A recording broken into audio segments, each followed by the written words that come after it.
దర్శించుమయ్యా. మన రక్షకుడైన యేసుక్రీస్తు పరిశుద్ధ నామములో మీ అందరికీ శుభములు తెలియచేయుచున్నా. మీరందరూ ప్రభు యొక్క కృపను బట్టి క్షేమముగా ఉన్నారని ఆశిస్తూ ఉన్నా. ఈరోజు బలపరిచే వాక్యము మార్కు సువార్త 2వ అధ్యాయం 13-14 వచనములు. ఆయన సముద్ర తీరమున మరలా నడిచిపోవచ్చుండెను. జనులందరూ ఆయన వద్దకు రాగా ఆయన వారికి బోధించెను. ఆయన మార్గమున వెళ్ళుచు సుంకపు మెట్టునొద్ద కూర్చున్న అల్ఫై కుమారుడు లెవీని చూచి నన్ను వెంబడించమని అతనితో చెప్పగా అతడు లేచి ఆయన వెంబడించెను. అల్ఫై కుమారుడైన లెవీ గురించి ఈ రోజున మనము జ్ఞాపకం చేసుకుంటూ ఉన్నాం. అతడు ట్యాక్స్ కలెక్టర్గా ఉన్నట్లుగా జ్ఞాపకం చేసుకుంటూ ఉన్నాం. ఆయన ఉద్యోగం చేస్తూ ఉన్నాడు. రోమా ప్రభుత్వంలో ఉద్యోగిగా ఉన్నాడు. ఆ వ్యక్తిని యేసుక్రీస్తు ప్రభువారు చూచి వెంబడించమని చెప్పినట్లుగా ఈరోజు జ్ఞాపకం చేసుకుంటున్నా.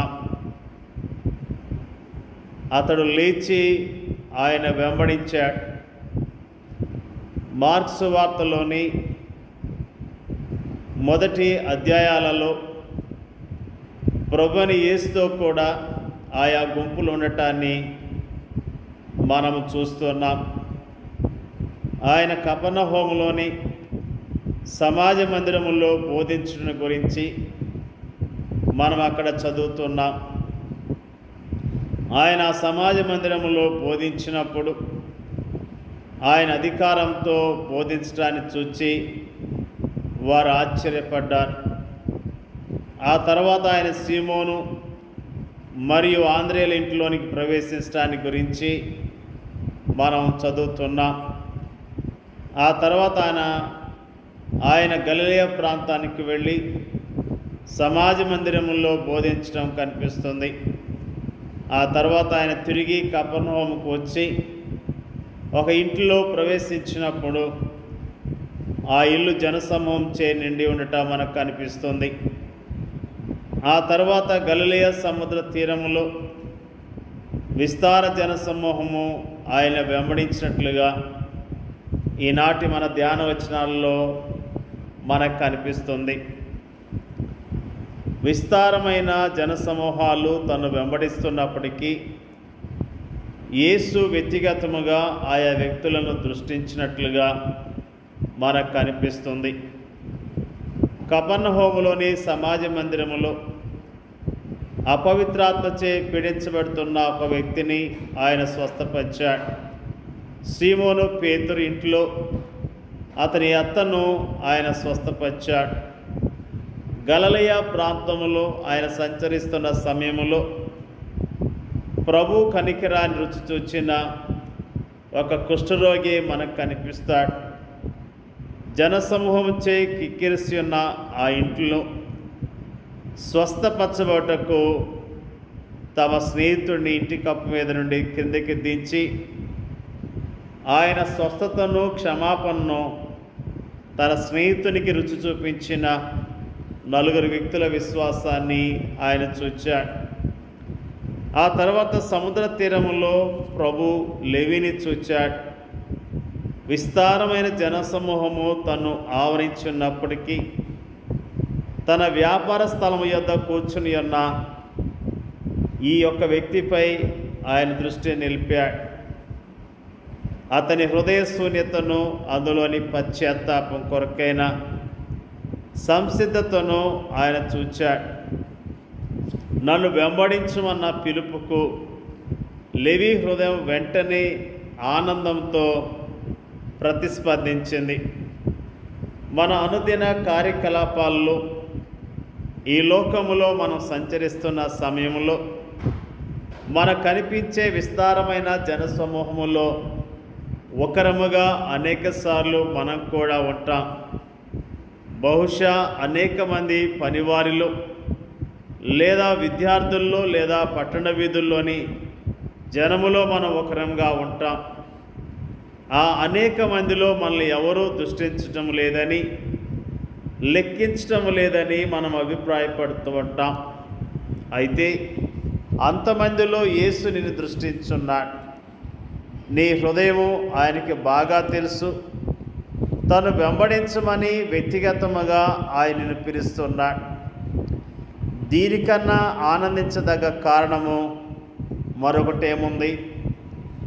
అంతేకాదు, మీ పేర్లు పరలోకమందు రాయబడి ఉన్నవని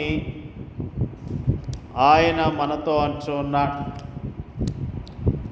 ప్రియమైన దేవుని యొక్క ప్రజలారా, దేవుడు మనల్ని చూస్తూ ఉన్నాడు. మన పరిస్థితిని గమనిస్తూ ఉన్నాడు. మనము ఎలాంటి హృదయాన్ని కలిగి ఉన్నామో, ఎలాంటి దుఃఖాన్ని కలిగి ఉన్నామో ఆయన ఎరిగి ఉన్నాడు. ఆయన మన పట్ల ప్రణాళికలు కలిగి ఉన్నాడు. ప్రత్యేకమైన ఉద్దేశాలు కలిగి ఉన్నాడన్న విషయాన్ని మనం ఈ రోజున జ్ఞాపకం చేసుకున్నాం. దేవుడు లేవీని జ్ఞాపకం చేసుకున్నాడు. లేవి నిరాశ నిస్పృహలో ఉన్న ఒక వ్యక్తి. లేవి తన జీవితంలో ఎంత దుఃఖాన్ని కలిగి ఉన్నాడో యేసు ప్రభువారు ఎరిగి ఉన్నాడు. లేవి యొక్క భవిష్యత్తు ఎరిగిన వాడు. లేవిని దేవుడు పిలుచుకున్నట్లుగా లేవి యేసుక్రీస్తు ప్రభువాన్ని వెంబడించినట్లుగా మనము జ్ఞాపకం చేసుకుంటూ ఉన్నాం. నిజంగా మనల్ని కూడా దేవుడు మనల్ని పిలుచుకున్నాడు. ఏ యోగ్యత లేని మానవులైన మన పట్ల ఆయన ప్రత్యేకమైన ప్రణాళికను కలిగి ఉన్నాడన్న విషయాన్ని ఈ రోజున మనము జ్ఞాపకం చేసుకుంటూ ఉన్నాం. నా గురించి ఎవరూ పట్టించుకోవట్లేదు, నా గురించి ఎవరికి శ్రద్ధ లేదు అని అనుకుంటున్నావేమో. నీ పట్ల ప్రభు ప్రణాళిక కలిగి ఉన్నాడు. నీ పట్ల ప్రభు ఉద్దేశాన్ని కలిగి ఉన్నాడు. నువ్వు ప్రభు మాటకు లోబడినట్లయితే, ప్రభు యందు విశ్వాసం ఉంచినట్లయితే, ఆయన వెంబడించినట్లయితే ఆయన నీ జీవితంలో సంతోషాన్ని, సమాధానాన్ని ఇవ్వటానికి సిద్ధముగా ఉన్నాడు. ఆయన ఎంత ప్రేమ కలిగినవాడు, ఆయన ఎంత దయగలిగినవాడు. ఆయన మనల్ని ప్రేమిస్తున్నాడు కాబట్టి ఆయన ప్రేమను బట్టి ఆయన స్తుతిద్దాం. ఆయన ఉద్దేశాలను బట్టి ఆయన స్తుతిస్తూ ఆయన కనపరుద్దాం. దేవుని యొక్క వాక్యాన్ని దీవించును గాక. పరిశుద్ధుడైన మా తండ్రి, నీకు వందనాలు, స్తోత్రాలు ప్రభువా. జనసమూహములో ఉన్న వ్యక్తిని, ఒక వ్యక్తిని జ్ఞాపకం చేసుకొని అతనితో మాట్లాడిన విషయాన్ని ఈ రోజున మరి జ్ఞాపకం చేసుకోవడానికి ఇచ్చిన కృపను బట్టి స్తోత్రాలు. అల్ఫై కుమారుడికి లేవీని చూచి నన్ను వెంబడించమని చెప్పావు ప్రభువా. అతను లేచి నిన్ను వెంబడించిన విషయాన్ని మాకు జ్ఞాపకం చేసినందుకు నీకు వందనాలు తెలియజేస్తూ ఉన్నాం ప్రభువా. మమ్మల్ని ఏర్పాటు చేసుకున్నావు ప్రభువా. నిన్ను చక్కగా వెంబడించడానికి కావాల్సిన అయ్యా కృపను మెండుగా దయచేయండి అయ్యా. స్తోత్రాలు తెలియజేస్తూ ఉన్నాం ప్రభువా. మా పట్ల ప్రత్యేకమైన ప్రణాళికలు కలిగి ఉన్న విషయాన్ని గుర్తించడానికి, మరి యోగ్యముగా నీ కొరకు బ్రతకటానికి, యోగ్యముగా నిన్ను వెంబడించడానికి సహాయం చేయమని అడుగుచున్నాం తండ్రి. నీకు స్తోత్రాలు తెలియజేస్తూ ఉన్నాం ప్రభువా. మా పట్ల ప్రత్యేకమైన ప్రణాళికలు కలిగి ఉన్నావు కాబట్టి నీ ఉద్దేశాలు గ్రహించి యోగ్యముగా నీ కొరకు బ్రతకటానికి సహాయం చేయమని ప్రార్థన చేయించున్నాం. వాక్యం వింటున్న ప్రతి ఒక్కరిని పేరు పేరున దీవించండి, ఆశీర్వదించండి అయ్యా. నీకు స్తోత్రాలు. వారికున్న దుఃఖాన్ని, ఆయాసాన్ని తొలగించండి. ఒంటరి వారు కాదు, మాతో ప్రభు ఉన్నాడు, మమ్మల్ని ప్రభు ప్రేమిస్తున్నాడనే విశ్వాసం కలిగి జీవించడానికి సహాయం చేయమని ప్రార్థన చేయించున్నాం. మరి ప్రభు మా దేశాన్ని, మా దేశ ప్రజలను జ్ఞాపకం చేసుకోండి. మా దేశ ప్రజలు బలాన్ని, శక్తిని దయచేయమని యేసుక్రీస్తు నామంలో అడుగుచున్నాం తండ్రి. ఆమేన్.